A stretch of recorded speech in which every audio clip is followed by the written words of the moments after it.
All right, let's get into the quarterbacks, man. Talking about Gunnar Stockton and the way that he's playing, he definitely could have been added onto this list until the last game. Arch Manning, DJ Lagway, Cade Klubnik, and Garrett Nussmeier. Do they suck? I don't know. I don't think so. And here's kind of my take on each one of these guys. We'll start with Arch Manning. I think he's hurt. If you've seen any of the videos of just him throwing, he looks hurt. He doesn't look right in the way that he throws the ball. And he just doesn't look comfortable.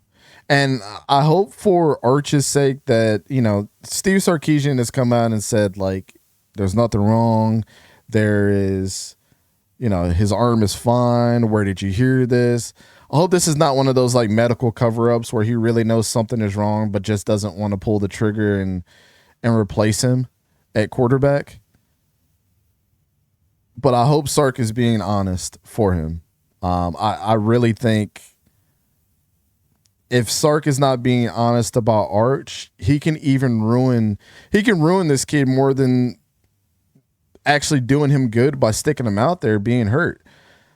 But I mean, everybody's seen the video. Nobody winces like that in pain or like has that, unless it's just some type of weirdo where he looks like just every time he throws the ball, he's getting stabbed with a samurai sword. But that's what it looks like when you watch Arch Manning play the game.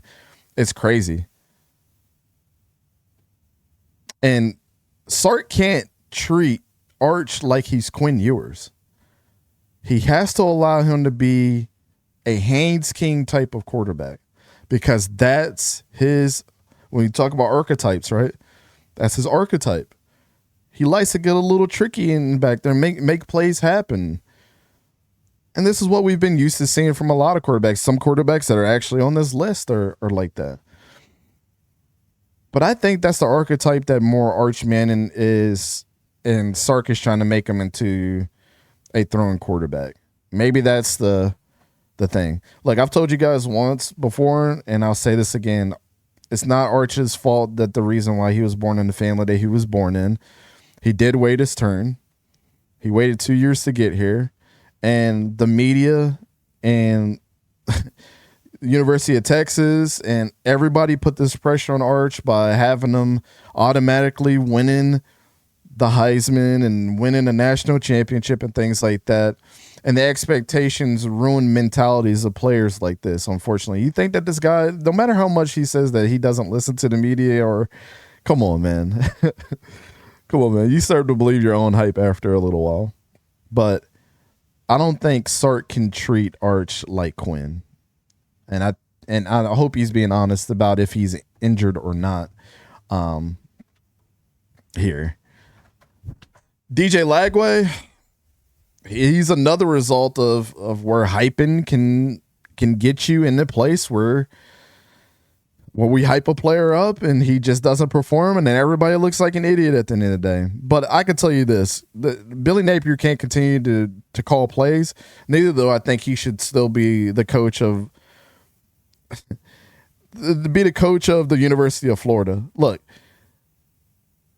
it looks bad. When this is supposed to be the year when you had the USFs and the Miamis and the Florida State and all those teams stepping up to the plate, who's the one team that gets left behind in all of this? FIU's 2-1 right now. The one Florida team that's not stepping up to the plate is Florida because their coach is holding them back. You tell me a team like this can't perform with Jaden Ball as their running back who looked fantastic? That running back room looks fantastic. Trey Wilson, the wide receiving room, is super talented. They've been recruiting the hell out of the wide receiver position to build DJ Lagway up. I think Billy's asking DJ to play hero ball, and he doesn't want to be wrong, and kind of makes it feel like that his job is hinging on DJ Lagway's performance. Do we all out there kind of feel the same way? I think we all do. But I think Billy's time is coming, but to drag DJ down instead of passing the ball over to, or the play calling over to somebody else. They'll give it to the quality control guy. And something's better than nothing. And what we're getting the same stupid play out of these guys and blaming it immediately on guys like DJ because the play calling has been so bad when you have talent. Last year, DJ came in to fill in, right? It's a lot of, to me, when you come in and fill in for somebody, yeah, do you have a little bit of pressure of being the starting quarterback? Yeah, but you always have in the back of your mind, I'm just here to fill in right now. It's really not my time.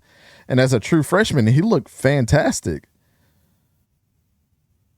Now he's dealing with the pressure of being the for sure starter this year. It's a little different. The energy's a little different. And then you have the whole offseason of people just building you up because you know that you're the next best guy. It's a lot of pressure for DJ. Sounds like I'm giving excuses, but I'm just trying to be real with you guys. I'm like, let's paint the full picture instead of just going in and saying that these guys suck. Let's give you a different perspective. Then we get over to Cade Klubnik, Clemson. He doesn't look comfortable. He played 2 tough games against 2 top 25 teams in LSU and Georgia Tech. Georgia Tech should get a lot more respect than they actually have been getting in the country. But the thing about Cade is he needs to capitalize on the moments where his defense has been playing otherworldly. Peter Woods and TJ Parker and Terrell and all those guys have been playing really, really well up to this point. But when you get the ball back, you need to do something with it. But here's what I really see every time I'm watching Clemson play this year. They don't have a true number 2 running back. Adam Randall's been their best running back this year, but I don't think in this day and age, you cannot be an NFL or college team just having one good running back anymore unless your name is Ashton Genty. We're not going to see those guys are so few and far between, right? But where's Gideon Davidson, the kid out of Virginia, the true freshman? We talked about him at the beginning of the season. I thought he was supposed to be the for sure starter this year. And we're having a running back rotation with Adam Randall as the only one that's getting any type of yardage. Gideon Davidson only had 3 carries, and I think all those came in the last game. Is Antonio Williams really being out, him being out really affecting him? Was Antonio Williams outside of Brian Wesco Jr. and TJ, like, was he the focal point of this offense and that the chemistry that Cade built this offseason? Was it really with him? Is that really affecting him? And for God's sakes, Dabo Swinney has to stop crashing out. I don't know if you guys seen the interview today. I think when every little thing bothers you as a head coach or as a player, it's real easy to get into a funk. And it's real easy to pass that funk off over to the rest of your team, too. It puts a lot of pressure on your team. Because maybe this isn't the Clemson that we've used to seeing in the past, the one that's constantly in the ACC championship and putting pressure on a lot of teams and giving South Carolina every single year a run for the money and the national championships and all that. Sometimes it's okay not being up to par, but you figure that out as the season goes on and when you get to that last week and your record determines who you are. And that's okay to rebuild from there. But you're putting a lot of pressure on the team by defending mediocrity as well. A lot of conversations should be kept behind closed doors to fire these players up, and it's not. And I hate to see that. And then you get over to Garrett Nussmeier. The offensive line hasn't played the best. And he's had 3 touchdowns this season passing. And that's directly to you guys, from my mouth to your guys' ears. 1 touchdown a game. He's played at 3 games, 3 for 1, 3 for 1, 3 for 1. And he's turning the ball over. He had a 55 completion percentage against Florida, who had just lost against USF. Since the Clemson game where he looked pretty good, I wasn't blown away. A lot of people were blown away by the way that he played. He's played terrible.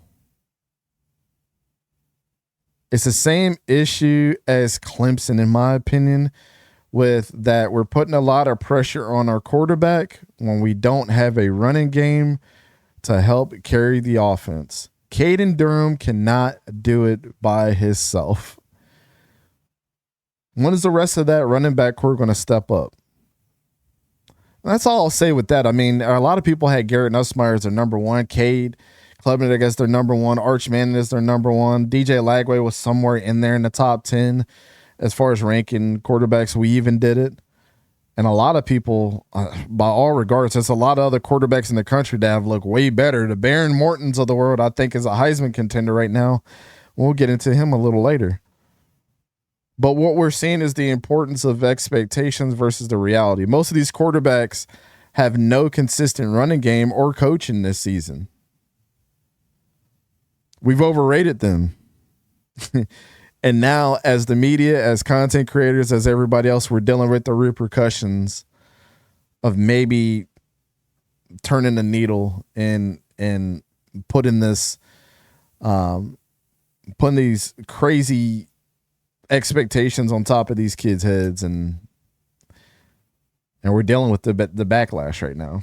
We're having these conversations. Are these dudes overrated? And we know the season that Cade Klubnik, Garrett Nussmeier, and DJ Lagway had. We know the flashes that Arch Manning has shown. What has happened this year that in 3 weeks of football, we're just like giving up on these guys and saying that this next quarterback class is going to be really, really bad. And I don't think that's the case, but there's a lot of rumors going around saying that this is the worst quarterback play we've seen in college in a long time, and it's hard not to agree with people.